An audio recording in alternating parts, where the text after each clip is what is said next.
Здравствуйте, вы смотрите программу «Якутия Лайв», в студии Ирина Ефимова.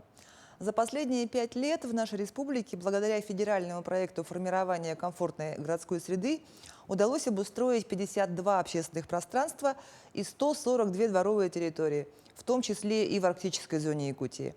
А самые яркие из реализованных проектов – это благоустройство озера Талова в Якутске, парк Золотой в Алдане, мини-парк Артык в селе Магарас Горного района, парк имени Сергея Васильева в Нюрбе, набережная в селе Покровск Хангаласского района и многие другие.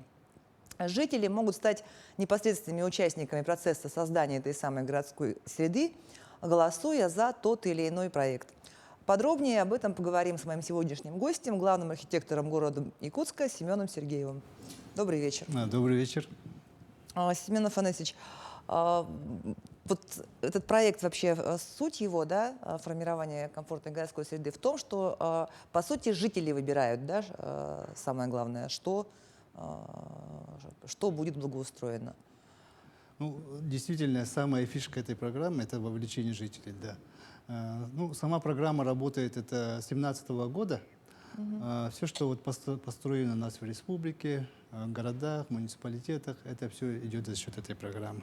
Конечно, все понимают, что у муниципалитетов бюджет небольшой, поэтому вот федеральная программа как раз-таки помогает, дает импульс, чтобы муниципальное образование на своих территориях благоустроили свои парки, скверы, набережные, да, дворовые территории. Вот действительно очень много вот по всей республике построено у нас за счет этой программы. Вот у нас вот единственная возможность, да, вот, крупных вливаний за счет этой программы.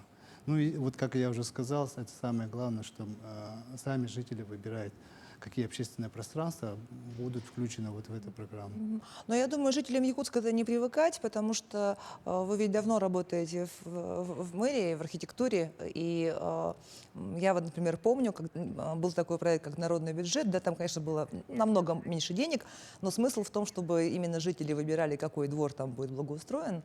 Это было еще при Арсении Сергеевиче, когда он был главой Якутска. Начиналось. Да, действительно, тут несравнимо масштабами. Конечно, да, вот маленькие инициативные такие проекты, они, конечно, должны быть, обязательно должны быть, и в большом количестве, да, вот как народный бюджет, программа поддержки местных инициатив, которая через Министерство финансов идет, да. Ну а большие объекты, вот как набережное озеро Сайсары, например, которые мы сейчас планируем, да, это все вот только за счет такой программы можно реализовать. Мы работаем в прямом эфире. Задать вопрос можно, позвонив в студию по номеру 8 41 12 42 14 39 или отправить текстовое сообщение в Телеграм на номер 8 914 235 05 02.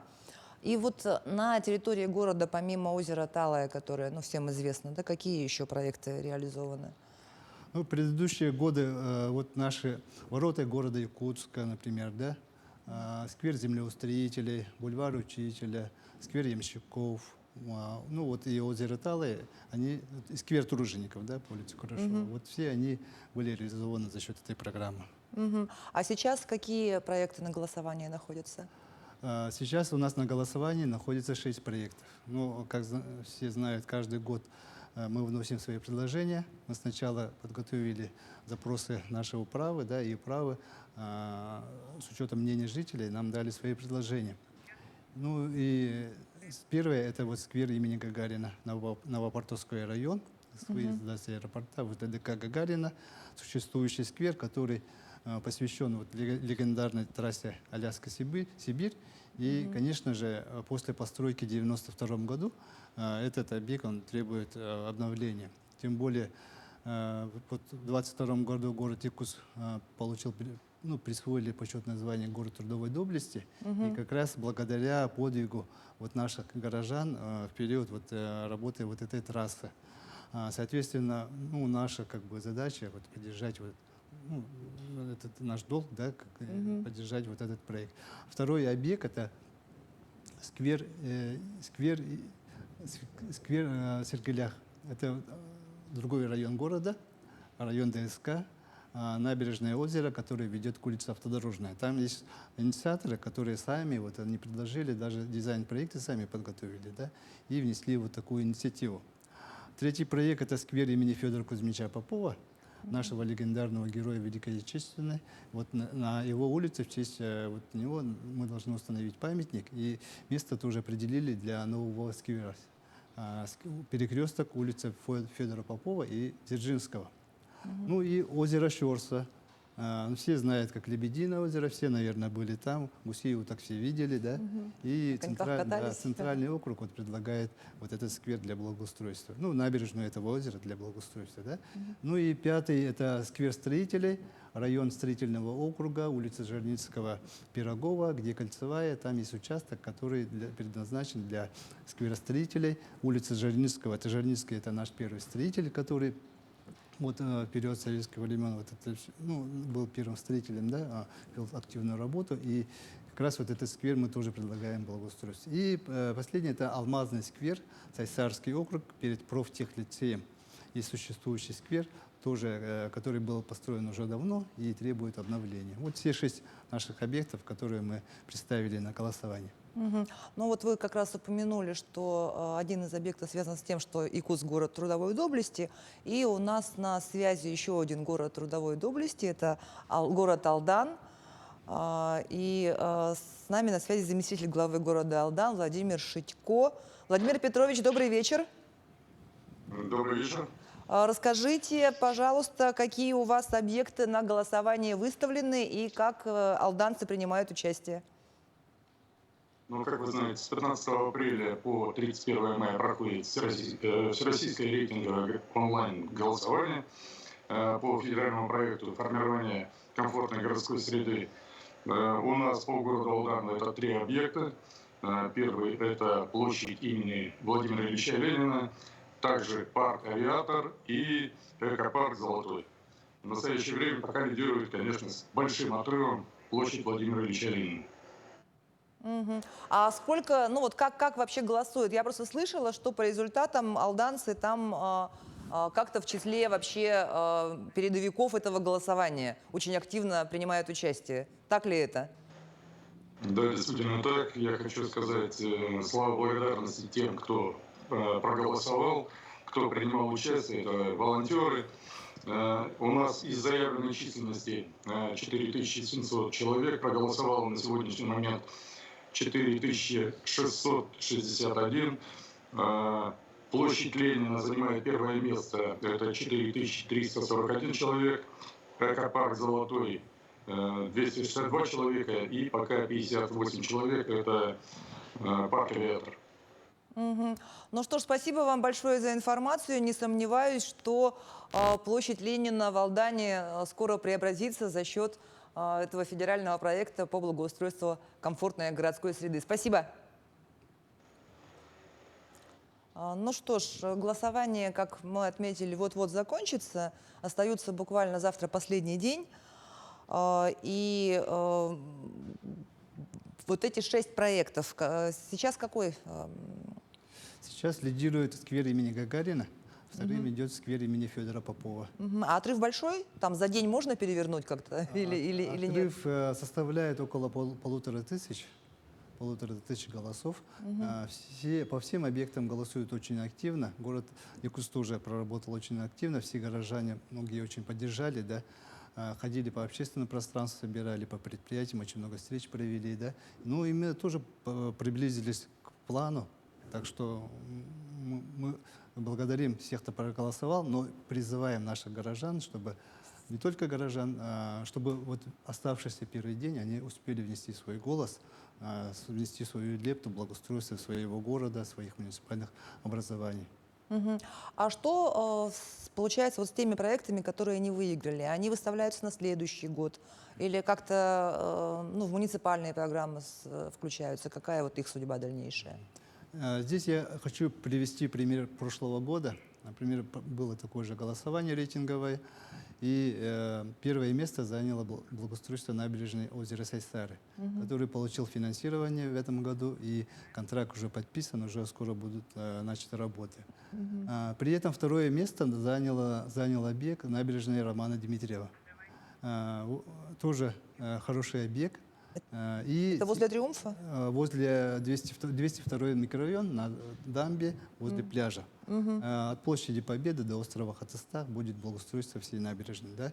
И этот проект как раз-таки сейчас вот претендует на финансирование по инфраструктурному бюджетному кредиту. Ну, сейчас наименование другое, но факт, что скоро возможно, что в этом году будет финансирование. Так что вот такие шансы есть у любого проекта, который займет второе место.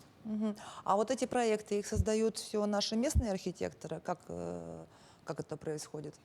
Ну, к примеру, вот набережное озеро Сайсары, да, это вот единственный проект, когда принимали участие вот московские архитекторы.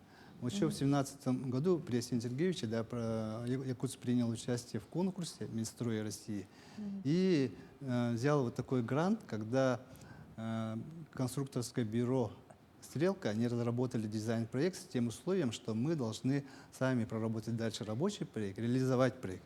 Соответственно, мы дальше рабочую документацию подготовили и вот выставили на рейтинговое голосование, и теперь он идет на реализацию. Это вот участие вот сторонних проектировщиков, да? А в основном... Ну, то есть, получается, они безвозмездно это сделали, или за федеральные... Ну, то есть, это не был не муниципальный заказ, не за деньги города. Да, это была программа соответствующая для 40 городов, и мы туда, вот, получается, город Якутск туда вошел. Остальные проекты, это все за счет местных наших проектировщиков. У нас тоже очень сильная школа, сильное учебное заведение. Вот на днях буквально, да, дальневосточное зодчество проходит, ну, фестиваль такой, да. И там вот наши проектировщики базы 14, они завоевали гран-при за проект креативного кластера. Ну и остальные проектировщики тоже у нас очень сильные. Вот по конкурсам, которые проходят по формированию комфортной городской среды, очень много победителей, которые привлекли вот финансовые средства вот в проекты наших муниципальных образований.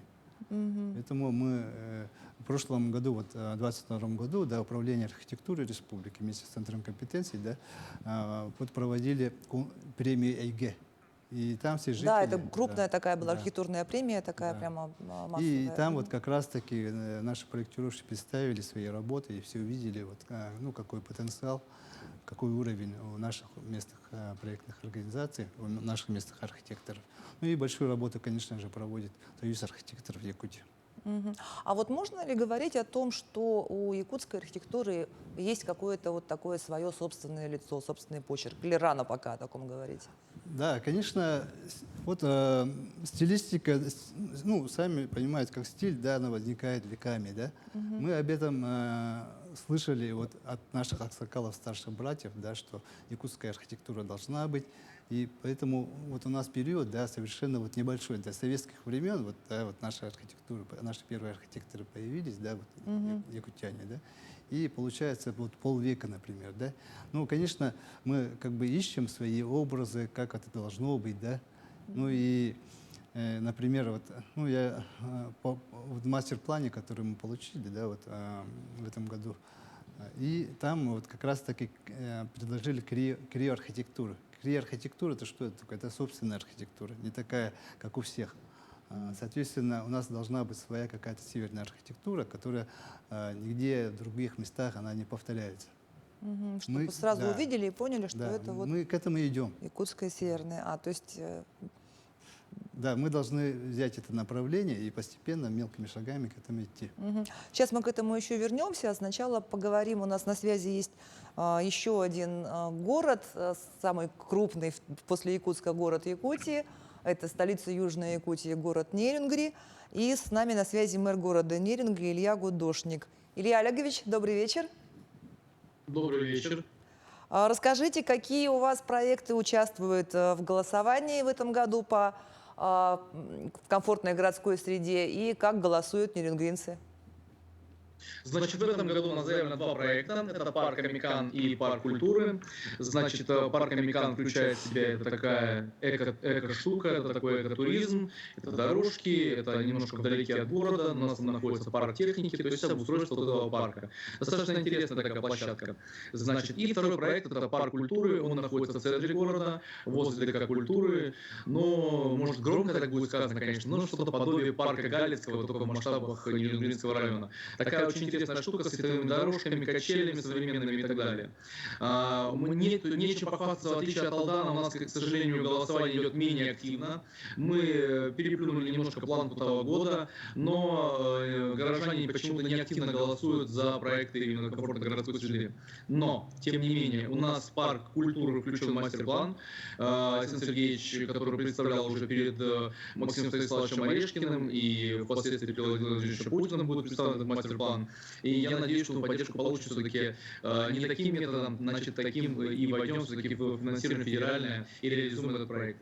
Поэтому программа интересная, мы будем участвовать в любом случае и для себя делать пометки по работе, и будем делать пометки все равно по рейтингу, что людям нравится. То есть какой из этих проектов займет первые лидирующие позиции, с тем проектом мы с большим пристальным вниманием будем работать. А сейчас все-таки по количеству, ну не по количеству голосовавших, да, но по количеству уже отданных голосов, какой из проектов на первом месте? На первом месте у нас сейчас парк культуры, то есть он преобладает, то есть там порядка 3500 человек проголосовали, в отличие от парка Амикан, который набрал там около 1400 или 1500, свежие данные пока еще не смотрел на сегодня. Ну вот такая вот история. Хотя оба проекта достаточно сильные, они достаточно самобытные, интересные, но тут же вопрос людей, кто как голосует и кому что нравится. Ну что ж, спасибо вам большое. Призываем нерюнгринцев за последние, значит, сутки оставшиеся активизироваться и голосовать за проекты за благоустройство родного города. И спасибо вам, желаю, чтобы в Нерюнгри тоже все цвело и благоустраивалось. Спасибо, всего доброго, спасибо огромное. Ну что ж, мы возвращаемся в студию, продолжаем разговор с Семеном Сергеевым, главным архитектором города Якутска. Вот мы заговорили, значит, перед этим как раз о северной архитектуре и о мастер-плане, да, и как раз вот наш собеседник из Нерюнгри упомянул о том, что у Нерюнгри есть свой мастер-план, и у нас, получается, два города в республике, у которых есть мастер-планы, да, которые вот были представлены не так давно, действительно, главой нашей республики Максиму Орешкину, советнику президента России. Вот расскажите, пожалуйста, что такое мастер-план? Вот в двух словах, чем он отличается от генерального плана? Ну, действительно, это очень важный документ. Мы в 2022 году, благодаря Асиму Сергеевичу, правительству республики, управлению архитектуры, да, и фонд будущих поколений Дом РФ, город Якутск получил свой мастер-план. Провели конкурс международный, да, всероссийский, и были определены победители, финалисты, которые в течение 4 месяцев разработали, и в конце прошлого года, да, подведены были итоги. Чем отличается мастер-план от генерального плана? Это документ в основном для инвесторов.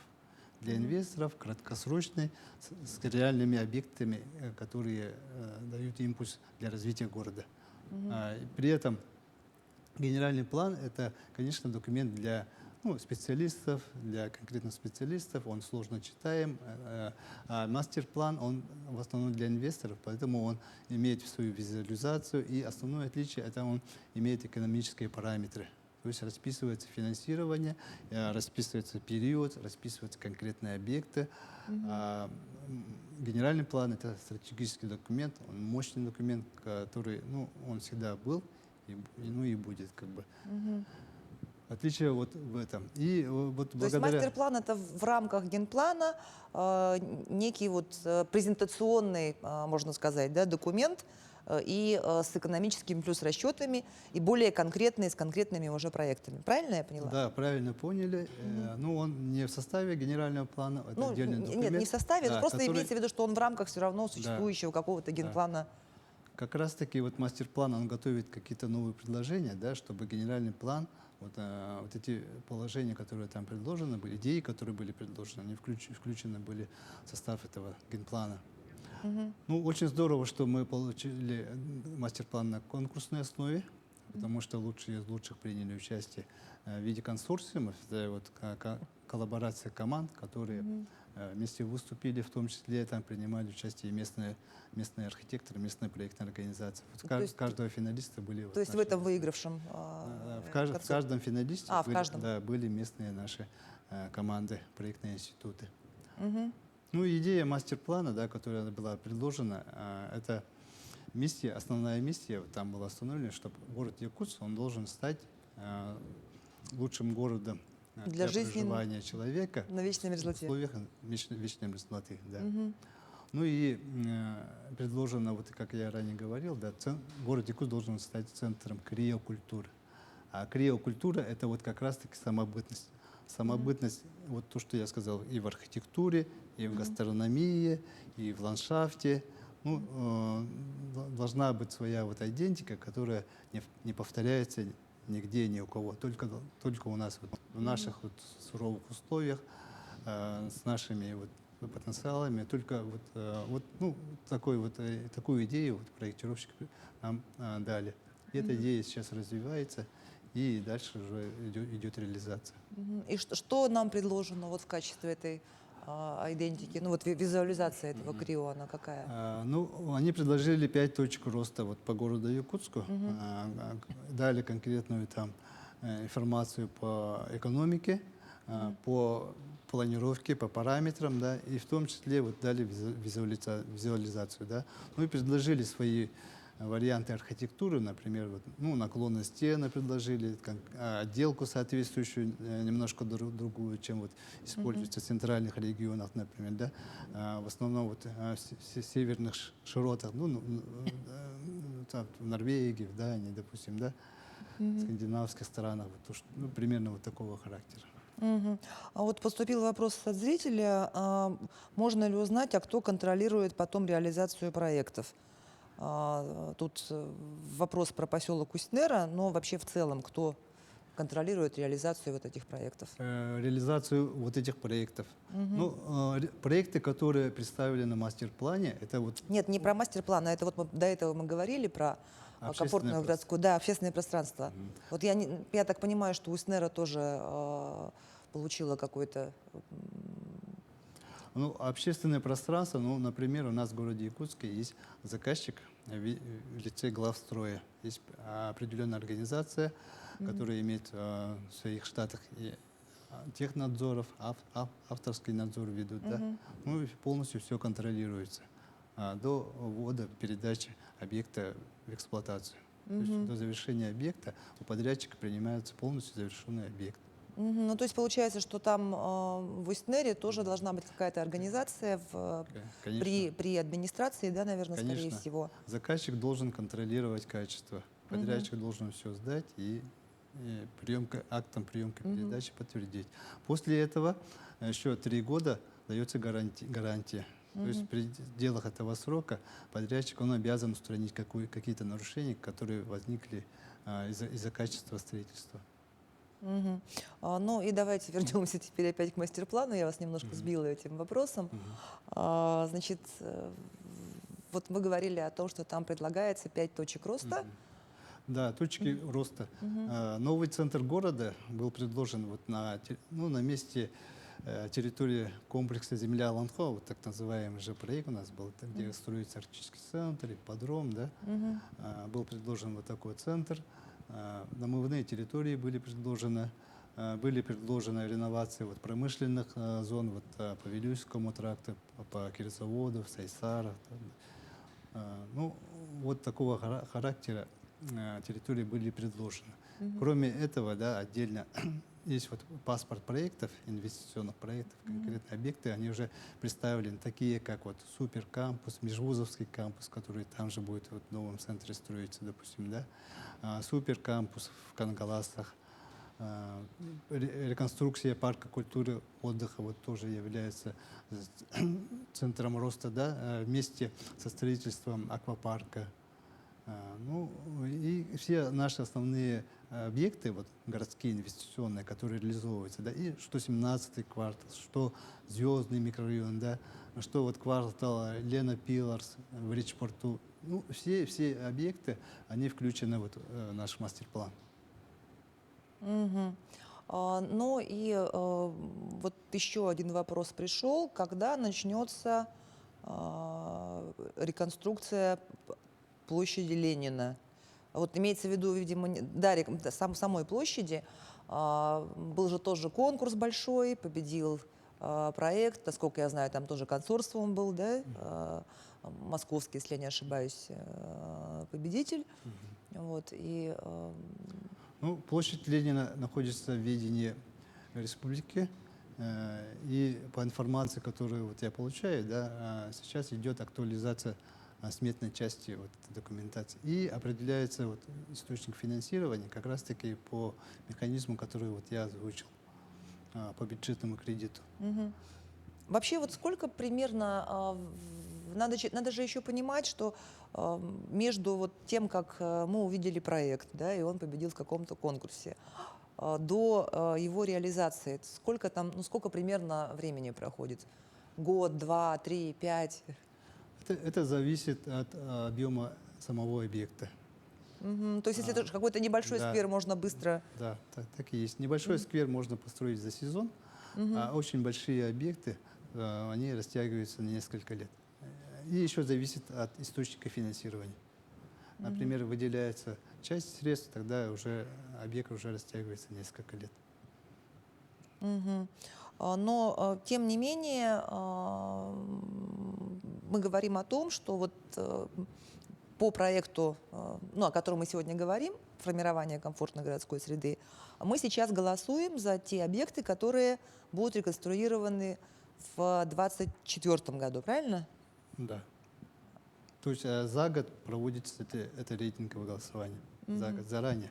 Потому что надо готовить и проектно-сметную документацию, и конкурсы провести это вовремя, да. То есть дается период для подготовки. Мгм.